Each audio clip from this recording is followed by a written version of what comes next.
Hello hello, j'espère que vous allez bien. On se retrouve dans une nouvelle vidéo qui sera à nouveau un tag. Vous aviez bien aimé quand je vous avais fait le tag mon rapport à la lecture et je me suis dit que c'était sympa d'en refaire parce que ça permet d'envisager de nouveaux livres ou des livres plus anciens pour lesquels j'ai jamais eu l'occasion de mentionner et tout ça. Donc je me suis dit que ça serait plutôt sympa et j'ai trouvé le challenge donc de A à Z, qui est un challenge qui permet de citer un roman de A à Z et d'avoir des petites questions littéraires. Donc je me suis dit que ça pouvait vous plaire et donc on démarre tout de suite. La première question c'est A pour auteur et c'est donc l'auteur dont tu as lu le plus de livres. Alors j'étais tentée de mentionner Jane Austen, j'étais tentée de mentionner également Maupassant parce que je me suis rendu compte que j'ai lu énormément de livres de Maupassant et finalement j'ai regardé un petit peu partout dans ma bibliothèque et je crois que c'est Frédéric Beigbeder. J'ai lu pratiquement, je crois qu'il m'en manque un seul. J'ai dû lire la totalité de son œuvre littéraire et c'est vraiment l'auteur dont je suis absolument toutes les publications. Beigbeder il est très controversé en fait et très polémique. J'ai d'ailleurs vu qu'il y a une nouvelle polémique avec une nana qui s'appelle Lena Situation. Je sais même pas qui c'est, voilà, je sais même pas ce que c'est son livre ou quoi que ce soit. Mais encore une fois j'ai vu que c'était toujours une espèce de petite lutte. On l'a accusé d'élitisme intellectuel. Moi j'avoue que je suis une grande défenseuse de Frédéric Beigbeder parce que je trouve que en fait c'est une personnalité qui dérange dans le sens où quand on lit ses romans ils ont une certaine force qui fait pas du bien mais qui fait pas du mal non plus de réfléchir aux sujets qui sont abordés. Je trouve que Frédéric Beigbeder c'est à la fois un misanthrope et un profond humaniste parce qu'il a une analyse des gens et de la nature humaine qui est assez clairvoyante alors qui est un peu percutante et bouleversante forcément parce qu'on voit tous les vices et les travers de l'humain, mais en tout cas c'est toujours très intéressant. Je trouve que ça questionne des choses qu'on n'a pas forcément envie souvent de questionner, ça met de la lumière sur des points qu'on préfère parfois un petit peu oublier et moi je me sors toujours un petit peu je ressens qu'après chaque lecture j'en ressors un petit peu grandi ou en tout cas c'est des romans qui me font me questionner, qui me font m'analyser aussi, analyser mon entourage et je trouve qu'il est vraiment très intéressant et finalement ce mec là on essaye simplement de le faire taire, que ce soit en tant qu'auteur, en tant que chroniqueur, en tant que critique littéraire.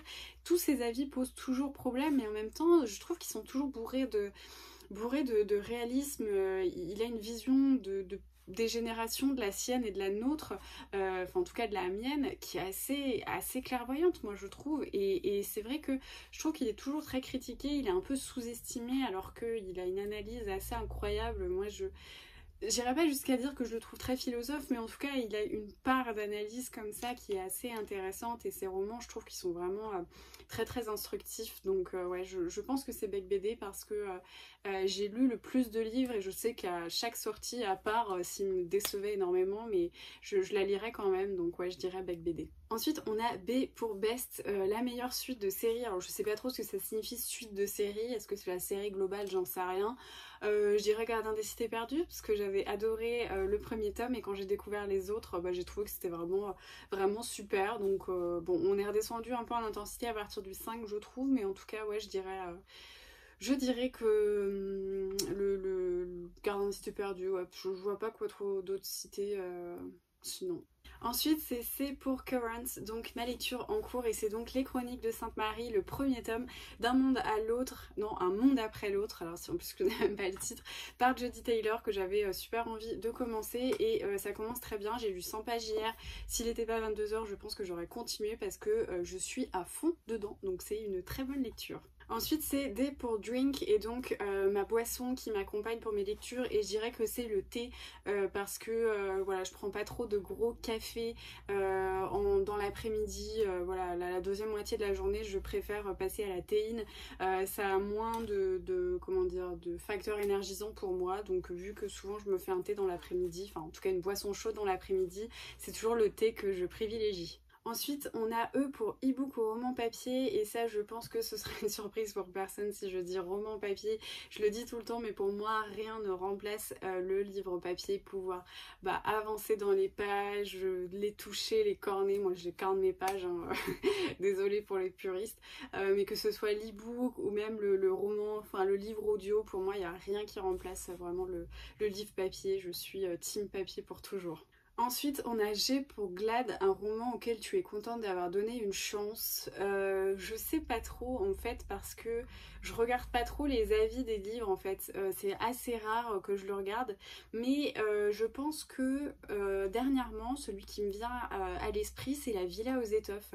J'avais remarqué que les lectrices Charleston de l'année dernière avaient pas vraiment aimé La Villa aux étoffes. Elles avaient trouvé ça très long. Enfin, j'avais vu que des chroniques qui étaient assez ternes en fait. Et je sais pas, j'avais quand même envie de le lire, donc j'ai foncé et ça a été un énorme coup de cœur, vous le savez, j'en parle régulièrement, donc ouais, je pense à la Villa aux étoffes. Ensuite, il y a H pour Hidden, un roman que tu considères comme un joyau caché, et je dirais que c'est Sally Jones. Alors, je ne sais plus qui l'a écrit, je vais essayer de vous mettre la photo par ici. Sally Jones, c'est un roman jeunesse absolument magnifique qui est à partir de 10 ans, je crois, et qui raconte l'histoire d'une chimpanzé qui a été recueillie par un capitaine de bateau, et donc elle est très intelligente et elle travaille avec son capitaine comme son assistante, et un beau jour, son capitaine se retrouve en fait fait prisonnier après un espèce de complot donc injuste et injustifié, et Sally Jones se retrouve seule dans une ville alors que pour elle toute sa vie c'était son capitaine et son bateau, et c'est un roman assez incroyable, notamment sur les liens paternels, sur l'apprentissage du manque et l'apprentissage de la solitude et de la tristesse, et ce roman il m'avait fait l'effet d'un coup de poing, il était absolument magnifique parce que il y avait une douce mélancolie un petit peu dure mais un petit peu lumineuse, parce que ça apprend, je trouve, aux plus jeunes et aux plus tôt ce sentiment de mélancolie, ce sentiment de tristesse, de manque, mais d'une manière très poétique. Et ce livre est assez incroyable et je l'ai vu passer nulle part, et pour moi il a vraiment une belle force, et c'est un roman vraiment magnifique. En plus de ça, c'est un roman d'aventure parce que on va partout, on va en Inde, on voyage avec ce bateau, et en même temps il y a tout cet aspect sentimental qui est assez puissant, donc pour moi ouais, on n'en entend jamais parler, mais Sally Jones c'est un roman incroyable. Ensuite c'est I pour important, un moment important dans ta vie de lectrice. Alors je sais pas trop comment l'analyser, enfin comment prendre la question. Je pense que je vais faire deux réponses avec des significations un petit peu différentes. La première étape importante dans ma vie de lectrice, ça a été quand j'étais en fin de primaire, en CM2, et que j'ai commencé à découvrir les classiques, notamment avec les poches. Moi, je me souviens en fait à mon époque que les poches étaient à 5 € et quand j'avais mon argent de poche, je devais avoir 10-15 € je crois par mois à l'époque, et j'avais la possibilité voilà régulièrement d'aller m'acheter un poche, et je me souviens d'avoir été émerveillée quand j'arrivais dans cet endroit de la librairie où il y avait que, c'était presque immaculé et très poétique et lumineux, tout ce blanc, et là je me disais mais c'est incroyable de pouvoir tout lire ça, parce que je me souviens quand j'allais dans les rayons ados et ce genre de choses, les grands formats ils sont super chers quoi, c'est 15-20 €, et c'est vrai que nous on nous responsabilisait un peu en tant qu'enfant en nous donnant voilà t'as 5 € tu peux t'acheter un truc à 5 €, et donc je voyais tout ce qui semblait correspondre à mon âge et m'attirer, qui était excessivement cher, et d'avoir découvert tous ces classiques qui rentraient dans mon petit billet de 5 €, et j'avais trouvé ça magnifique, et je me disais qu'en fait la culture était accessible, et puis elle était en fait infinie. Il y a ça, et puis aussi la découverte d'Emmaüs quand j'étais ado et étudiante, et j'y vais encore parce que je suis toujours étudiante, avec les poches pareil, et du coup la seconde main, ça a aussi été un moment un petit peu important de me dire que finalement financièrement ça pouvait ne plus être une limite de pouvoir m'éduquer, m'instruire et découvrir des auteurs. Et un autre moment qui était important dans ma vie, qui était très récent et dont vous avez été spectateur, c'est ma découverte de la BD de Myriam Mal, C'est comme ça que je disparais, où j'ai refermé ce roman avec un sentiment de reconnaissance et vraiment de contentement, de me dire qu'on abordait désormais ce genre de roman en BD et autres, et la manière dont les maladies mentales et la santé mentale étaient pour une fois bien traitées. Je me suis dit ok c'est cool, on est en train de rentrer dans une nouvelle, comment dire, un nouveau mouvement qui nous permet de libérer la parole avec l'écrit et c'est aussi quelque chose que je suis en train de constater là actuellement parce que pas seulement pour la santé mentale mais on parle beaucoup de grossophobie, on parle beaucoup de transphobie et de toutes ces choses là en fait qui sont en train d'être développées dans la littérature. Ça c'est un moment assez important je pense dans sa vie de lecteur de voir que maintenant il y a de plus en plus de diversité. Alors bon, moi des fois je la trouve un peu forcée mais c'est autre chose, mais en tout cas oui c'est un beau moment je trouve d'être spectatrice d'un tel mouvement. Ensuite, il y a J pour juste, le roman que tu viens juste de finir, et c'est donc L'épreuve non corrigée de Lucy Diamond. Je crois que c'est un doux parfum de vérité. Il n'est pas encore sorti, je sais pas trop quand est-ce qu'il sort. Bon, ça n'a pas été, voilà, c'était pas une lecture très très fameuse, mais en tout cas, c'est le dernier que j'ai terminé. Ensuite, il y a Elle pour long, le roman le plus long que tu aies jamais lu. Alors honnêtement, j'ai essayé de regarder là dans mes poches. Ce qui est assez difficile déjà, c'est que j'ai des poches et des grands formats. Donc j'arrive pas trop à évaluer parce que un roman poche peut avoir énormément de pages mais il en aurait moins qu'un grand format avec la même mise en page. Donc j'ai pas trop su, mais en tout cas j'ai directement pensé, je sais pas pourquoi, aux Grandes Espérances. Donc Les Grandes Espérances de Charles Dickens, et je me souviens d'une brique incroyable quand je l'avais lu. Je sais pas exactement d'ailleurs combien de pages il fait, mais j'ai le souvenir, il est juste ici, j'ai vraiment le souvenir d'un truc qui était extrêmement long. Donc voilà, je dirais Les Grandes Espérances. Peut-être pas trop pour la longueur matérielle, mais en tout cas pour la longueur de lecture, les Grandes Espérances, c'est pas mal. Ensuite, on a M pour Major, donc le roman qui t'a causé le plus gros book hangover, donc trop plein livresque. Tu ne pouvais plus rien lire après ça. Je saurais pas du tout quoi répondre parce que j'ai vraiment été bloquée après une lecture. Alors moi le book hangover je le vois un peu comme un trop plein, vous voyez ce côté on a été un peu gavé par un livre, on n'a pas du tout envie de se remettre dans un bouquin. J'ai pas ce souvenir. Alors par contre j'ai plus un souvenir de trop plein émotionnel peut-être, de pas réussir à rentrer dans un autre livre parce qu'on a été marqué par une lecture, et pour ça je citerai Christophe Onodibio avec Plongée, qui voilà, j'ai toujours du mal à en parler alors que ça fait peut-être 3-4 ans que je l'ai lu. Voilà, il m'est toujours difficile de rentrer dans une nouvelle lecture une fois que j'ai été assez impliquée émotionnellement avec un livre, donc je citerai celui-ci. Je pourrais citer aussi dernièrement le dernier souvenir de ça, c'est le dernier Joël Dicker, L'énigme de la chambre 622. Pour le coup, moi je fais partie de celles qui ont adoré ce roman, peut-être plus que La vérité sur l'affaire Eckebert, pour plein de raisons, de métaphores, d'images et de choses que j'ai vraiment adoré dans ce roman. Et c'est vrai qu'une fois que j'avais terminé, je trouvais que le level était tellement haut que j'avais un petit peu peur de me lancer dans une autre lecture pour ne pas ressentir ce décalage de niveau.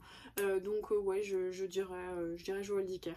Ensuite il y a N pour nombre, le nombre de bibliothèques meubles que tu possèdes. Alors c'est un peu compliqué parce que pour moi j'ai qu'une seule bibliothèque non, j'en ai deux qui sont dédiées à mes livres. Les autres c'est un peu mélangé avec mes autres affaires. Genre là il y a 4 étages sur celle-ci de livres, mais là en haut, celle que vous voyez pas, il y a d'autres choses, celle en bas il y a d'autres choses, et sur celle-ci qui est juste là il y a simplement 3 étagères de livres. Le reste c'est d'autres affaires également dans les tiroirs en bas. Donc j'en ai 2 principales où vous aviez suivi d'ailleurs dans les vidéos et les vlogs les installations, donc on va dire que j'en ai 4, et j'en ai 2 petites qui vont arriver qui sont modulables de chez T-Books, donc on va dire ouais, entre 4 et 6 bibliothèques pour ranger mes livres. Ensuite il y a O pour One, un roman que tu as lu plusieurs fois. J'aurais pas mis ça dans One pour le coup, j'aurais mis ça dans P je pense. Bref, donc un roman que j'ai lu plusieurs fois, je vais peut-être pas citer Harry Potter que je relis à peu près toute la saga tous les 2 ans. Orgueil et préjugés, je l'ai déjà cité. Qu'est-ce que je pourrais citer que j'ai lu plusieurs fois?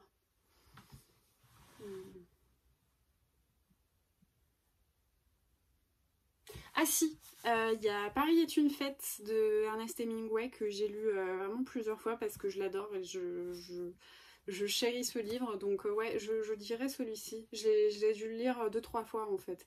Je me le refais souvent parce que je suis fascinée par l'écriture d'Hemingway et j'adore Paris est une fête. Donc je dirais Hemingway. Ensuite, il y a P pour préférer, ton endroit préféré pour lire. Alors clairement, moi j'ai pas la place de me mettre un fauteuil de lecture, de m'organiser un coin cosy, etc. Moi, mon endroit préféré pour bouquiner, c'est mon lit. Clairement, c'est mon lit. Donc voilà, j'aime bien avoir plein de coussins. Je suis très organisée d'ailleurs au niveau des coussins.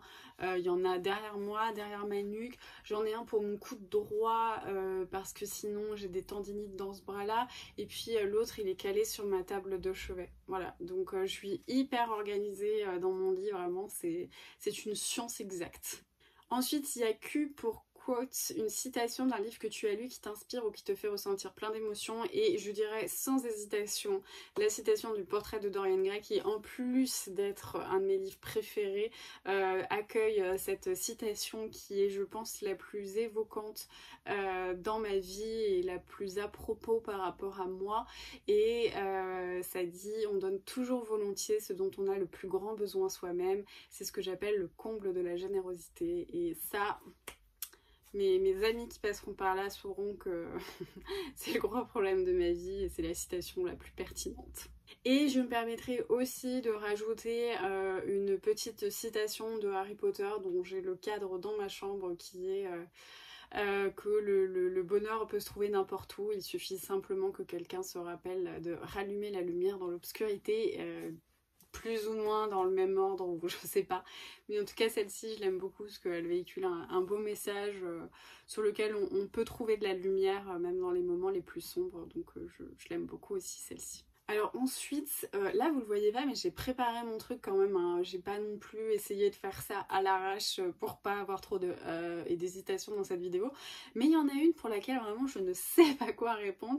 C'est R pour regret, un regret de lecteur, et je sais pas ce que c'est un regret de lecteur clairement, parce que je pense qu'on ne regrette jamais d'avoir lu un livre, parce que ce soit une bonne ou une mauvaise expérience, ça reste une expérience qui est positive, qui nous construit en tant que lecteur, en tant que personne, ça affûte nos goûts, donc je vois pas ce que ça peut être un regret de lecteur, vraiment, j'ai pas de réponse à ça, voilà. Ensuite, il y a S pour série, une série que tu as commencé mais jamais finie, donc tous les livres sont sortis, et bah c'est la Passe Miroir. J'ai même, c'est pire que ça, je n'ai même jamais terminé le premier. En fait, à chaque fois j'essaye et j'arrive pas à rentrer dedans. Clairement, je n'arrive pas à rentrer dedans. Peut-être que je retesterai cette année, je sais pas, mais je pense que ouais, j'ai dû essayer 2 fois et 2 fois ça matchait pas. Donc je sais pas si je vais le retenter ou pas, je sais pas trop, mais ouais, je crois que j'ai jamais passé la moitié, la première moitié du premier tome, donc ouais. Ensuite, il y a T pour 3 de tes livres préférés de tous les temps. Alors 3, c'est juste impossible. Je vais essayer quand même de ne pas citer les mêmes. Je dirais Plongée de Christophe Onodibio, qui m'avait vraiment percuté et que j'ai trouvé incroyable. Je dirais Belle Amie de Maupassant, que j'ai vraiment beaucoup aimé et que j'ai lu et relu pour le coup, parce que je lui trouve plein d'analyses que j'aime beaucoup. Et sinon... Bah, Léo de Hurlevent quand même, hein. Je pense que ouais, je vais citer Léo de Hurlevent au lieu de citer Dorian Gray pour changer. Ensuite, c'est V pour Very, un roman dont tu attends la sortie avec grande impatience. Je dirais que c'est le prochain Joël Dicker, parce que j'avais vu qu'il était parti genre sur une île un peu tropicale pour l'écrire, donc j'ai hâte de voir ce qu'il nous réserve.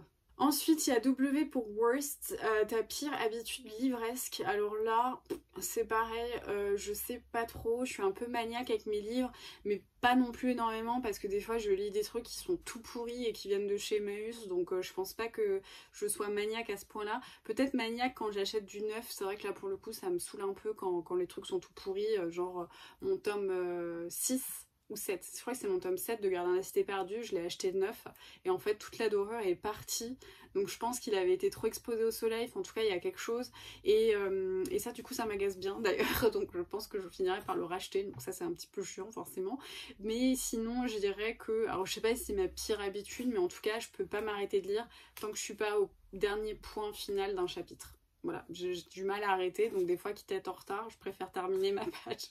Ensuite c'est X pour X. Ok. Commence à compter en haut à gauche de ton étagère la plus proche et prends le 27e livre. Ok, bon, on va faire ça là.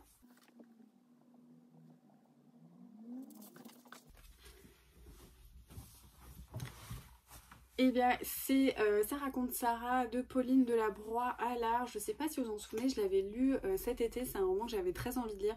Et j'avais vraiment été subjuguée par la première partie, mais la deuxième, pour moi, elle était inutile et très mal exécutée. Et ça dépréciait tout le roman qui pourtant était très très bien sur la première partie. Donc ouais, voilà, ça raconte Sarah. Y pour Your, ton dernier livre acheté. Franchement, j'espère que la liste de tags là, que j'ai trouvé sur internet, c'est raccourci parce que Y pour Your, ton dernier livre acheté, c'est bidon quand même ce truc là. Mais du coup, c'est Meurtre en majuscule de Sophie Hannah, donc sous la plume Agatha Christie aux éditions du Masque. J'ai adoré Meurtre à Kingfisher Hill et j'ai vu qu'il y en avait eu 3 autres qui avaient été publiés précédemment, donc je me suis mise en quête de les retrouver, donc c'est le dernier que j'ai acheté. Et enfin, pour clore en beauté, c'est Z pour Z, le livre qui t'a volé ton sommeil et qui t'a tenu éveillé bien trop tard la nuit. C'est vraiment ridicule ces questions. Et bah je savais pas trop quoi dire parce que en ce moment, vu que je fais des insomnies, le sommeil, je saurais pas trop vous dire ce qu'il en est d'ailleurs. Mais je me suis dit que j'allais faire une petite anecdote croustillante sur mon passé de lectrice et vous raconter la fois quand j'étais au collège et que le film Twilight est sorti et que en genre 24 ou 36 heures, j'ai lu les 4 Twilight d'un coup et je pouvais plus m'arrêter. Et je me souviens, mes parents, genre, ils comprenaient pas ce qui m'arrivait. Ils allaient m'acheter dès que je le finissais. J'étais là, oh, mais je l'ai fini et tout ça, vu que j'ai des parents qui sont très prévenants et très attentionnés. À chaque fois, ils allaient m'acheter la suite. Et du coup, j'ai dû lire les 4 vraiment condensés en 24 ou en 36 heures. Mais c'était un truc de fou furieux, je faisais plus que ça. Et du coup, vraiment, je devais dormir 4 heures par nuit pour finir Twilight, quoi. Donc, ouais, c'était la petite anecdote assez rigolote. Mais Twilight, ça m'a vraiment enlevé des heures de sommeil quand j'étais au collège. Donc, voilà. Voilà, on est arrivé à Z. J'espère que ce petit tag vous aura plu malgré les questions des fois un petit peu approximatives avec les lettres de l'alphabet. En tout cas, ça permet de parler d'autres choses, de découvrir d'autres livres, d'autres habitudes de lecture, même si je suis certaine que si vous suivez les vlogs, vous savez quand même que je bois du thé et que j'ai l'air tout le temps dans mon lit quand je lis. Donc ça, il n'y a pas vraiment de nouveauté. En tout cas, merci d'avoir regardé cette vidéo. J'espère que ce tag vous aura plu. N'hésitez pas à mettre en commentaire si vous avez vu des tags que vous avez trouvé rigolos et que vous aimeriez bien que je fasse à mon tour. Et puis bah voilà, dites-moi si certains livres vous ont interpellé, ce que vous en avez pensé. Comme ça on papote. N'hésitez pas à vous abonner, je poste régulièrement. En tout cas, je vous remercie d'avoir regardé cette vidéo. Je vous souhaite de très bonnes lectures et je vous dis à très vite.